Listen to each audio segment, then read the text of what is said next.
In today's video, I'm going to teach you how to easily make trees in AutoCAD in less than 10 seconds. We're keeping this quick, clean, and reliable, using the built-in content that comes with AutoCAD so you don't have to model anything from scratch. Start by opening the tool palettes. The fastest way is to press Ctrl+3 on your keyboard. If you prefer typing commands, you can also type TP and press Enter. This palette is where AutoCAD stores ready-to-use content, including symbols, annotations, and, in our case, trees.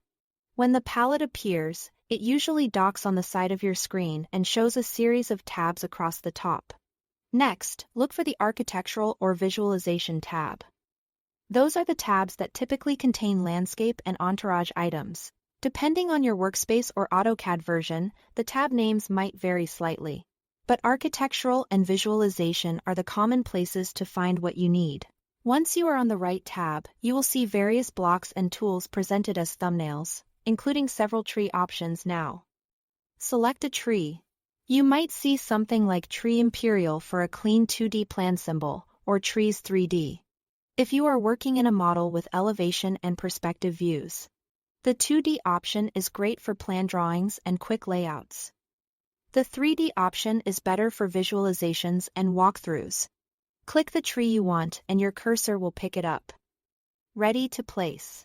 Move your cursor over the drawing area and click to place the tree exactly where you want it. You will see a preview before you click, so you can position it with confidence. Don't worry about precision at this moment. This method is designed to be fast. The tree comes in as a block, which means it stays neat and easy to manage as your drawing evolves.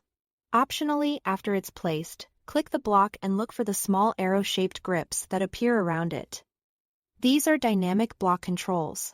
Use them to switch the tree's view between plan and elevation or among predefined orientations. Depending on the specific tree block you chose, Plan View gives you the familiar top-down symbol, perfect for site plans, while elevation or 3D views are ideal for renderings and presentations. And that's it. Thanks for watching.